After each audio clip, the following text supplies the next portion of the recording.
All right? So this last slide is talking about some of the challenges that we face. We cannot be ignorant of the things that African American parents and students face. One of them is acculturation. I'm sure many of you will agree with me here. Some of your mama, they think they are still in Yaba. There's a big clash. They say, oh, when I was your age, when I was 10 years, I would have fetched 4 buckets of water.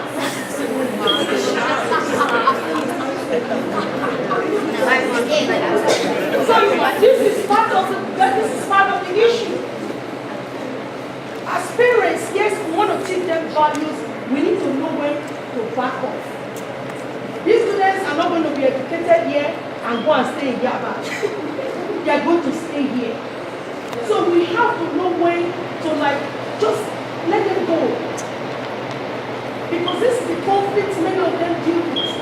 They want to study this, but their parents, their grandparents wanted their parents to go and be doctors. Because they did not be doctors. Therefore, their own child now, you have to be doctor. That's the problem. You can't force a child that cannot solve A squared plus B squared equals a C squared. You could take AP calculus. It's not possible. I'm not saying we should forget the values with which we were brought up, but be in a society and be there, understand the way the society works. A child that has to go to school, the bus, because some of you that go to charter school, you have to get to the bus stop at a certain time. You come from work by 11 o'clock and you want to bank so you cannot.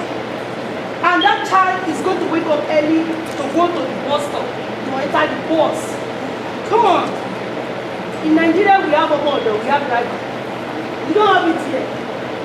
So let's look for how we balance this, because it ends up affecting our children if we don't know that. It doesn't mean the child is being disrespectful. It doesn't mean they are being lazy. And they have friends in school.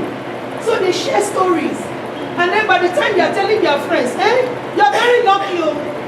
You see what I'm saying? They begin to have this feeling, oh my parents hate me, they don't care for me. Then the seed begin to plant, and that's where depression comes in. Okay? Another thing is finances. Finances. One of the challenge, if you have a 14-year-old who wants you to go and buy a Nike that is you guys have to wear. How much is Nike? $90. The nice one would be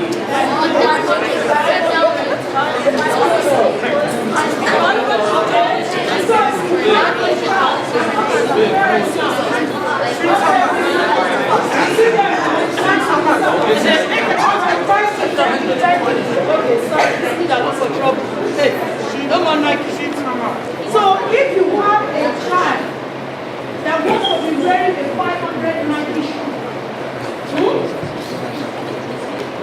they must vacuum the house 2 times a week. They must do the laundry. That is the financial responsibility that you are giving to them. Don't go and do the 3 to 11 to 22. And come and buy $500 shoe. You have to give them that financial responsibility. Don't just be giving, even if you can. Make it meaningful to the child. They have to work for it. It's not too young to start with them. Sometimes we as parents, we spoil the kids. And then when it's time to hold them responsible, it's too late. Finances, the financial literacy in your home affects the child when they get to college. Especially if they are staying in the dorm. What are they going to do? Every week, can you put $100 in my account? Yes. Can you put $100 in my account? Yes. Because we did not teach them financial responsibilities at home. Even you can even connect it to the food. You can connect it to the food. They will eat by 8:30. Then 9:15 they will drink the Gatorade. 11:15 they are eating snacks. 12:30 is something else. When they are in college, this is not available. It affects their focus. These are some of the challenges that we have. You just put the drum of soup and put it in the fridge. They are hungry, go and make a bath. We need to discipline them. You know, that responsibility helps them transition. Freshman campus life. If your child is at home, you didn't take them on, listen, you are going to school tomorrow, Monday to Friday, you have to be there at 10 o'clock.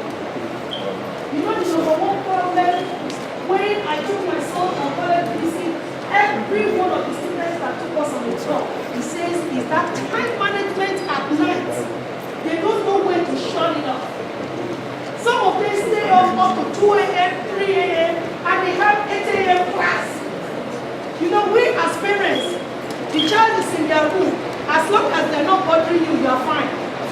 They're in their room, 3 a.m., they're still awake. Shh. But you won't pay more, they don't try to tell you how long to do. These are issues, as you guys know. I'm a college professor. This is what the professional students deal with on campus. They don't go to bed on time. And then the next day I'm getting there, I have flu, I have cough. It's a big lie. So let's begin to discipline our children. If it's vacation time, that is good. But when it's during the school week, there's no reason why a child, even if that child is in 12th grade, don't wait till a week to when the common app application is going to end before you start writing your college essays. Why do you have to wait that late? There's some kids too, they are freshmen and they are sophomore year, they are mad at all their teachers. Then junior year, they begin to make friends because they need letter of recommendation. So these are some of the things that really affect us. Then academic challenges. One of the challenges that kids face, they are struggling in a class. They don't want the parent to be disappointed in them. They stay in that class. And they either fail the class or get a D. If you have any academic challenge, you need to drop class. If you go to class, the first 2 weeks, you should be able to tell if you are going to survive that class. It's the same thing even in the high school. If you are in AP calculus, and you went there the first day, and you see the other students in the class, you know, are these people from the same planet like me? Then you need to go to the guidance counselor and drop the class. Don't go and look for Singai and be doing honors class when you know you can't handle it. Because this thing, even if you can't handle it, you say, oh, I'm just going to hang in there, I'm going to get a C. Guess what? It's going to put down the GPA. Or if you are the real gifted child, because you want to hang out with your friends that like the easy class, instead of being in AP chemistry, you go and take regular chemistry because you want to stay with your friends. Guess what? If you have a B in AP chemistry and you have A to the 20th power in regular chemistry, that B is going to get higher. So don't let your friends determine your future. Let God.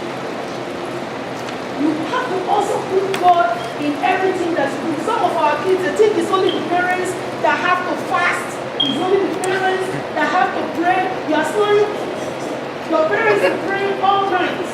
You also have to pray. You have to learn to study the word.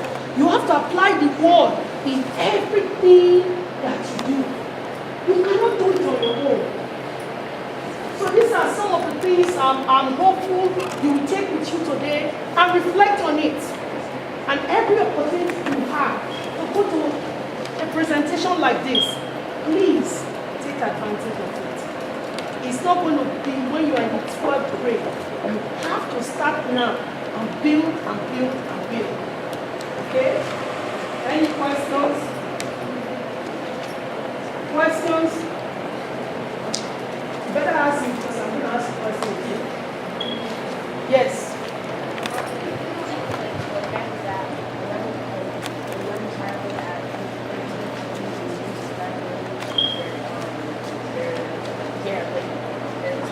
Okay.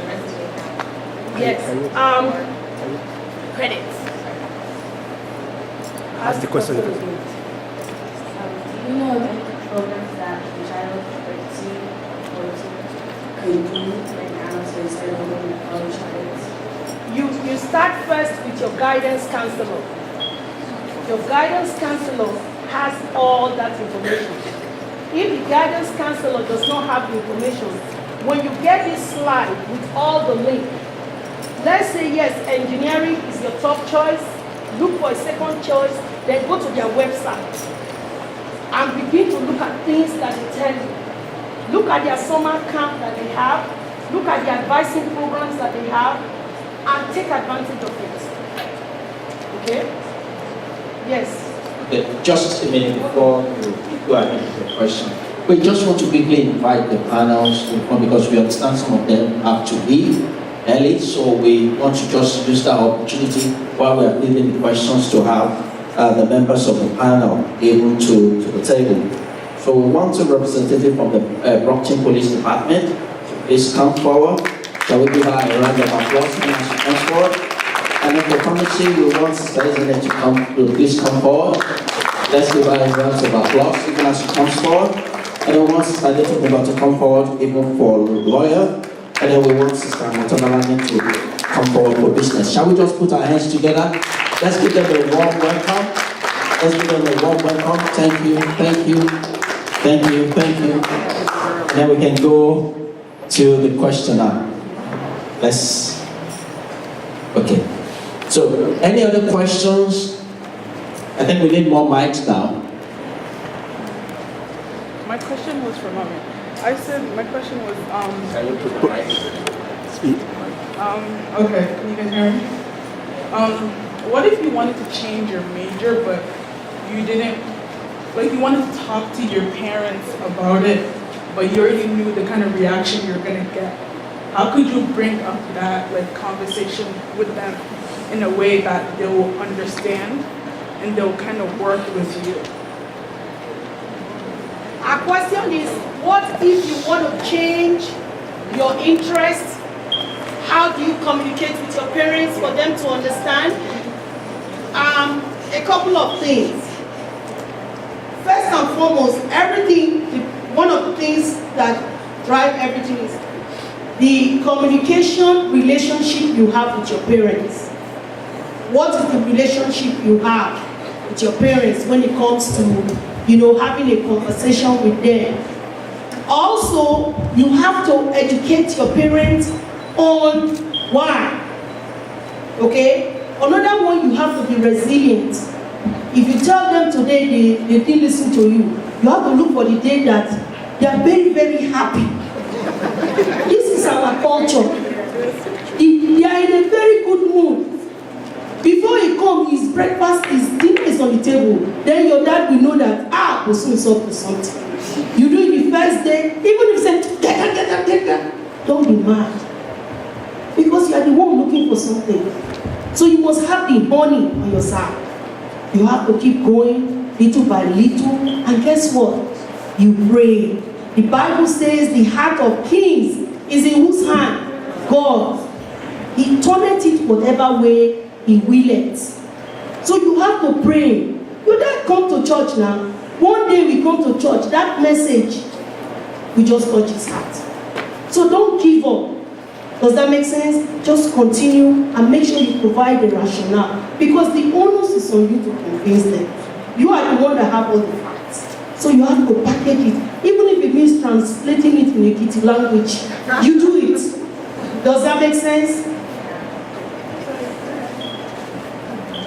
Also, like, if you know somebody your parents listen to, maybe there. If you know someone that is close to the family that your parents listen to very well, you know, you could talk to that person too. You know, it could, if the person can understand from your side, from your perspective, it could be able to help convince your parents. Any other question? Also, can I stress that a little bit? I was telling the two people that came to us on our table downstairs that sometimes kids will want to change their major. But you have to make sure that that major you're changing to, thank God she was one of those people, the major you're changing to is what will pay your bill in the future. Because some kids will say, I love to draw. Is drawing going to pay your bill in the future? Okay? Some people will say, I love to dance. Is dancing going to... So you have to look at all these things. We're not saying, don't do what you love to do. Make sure what you love to do will help you. I give an example of my co-worker that has a daughter, 24 years old.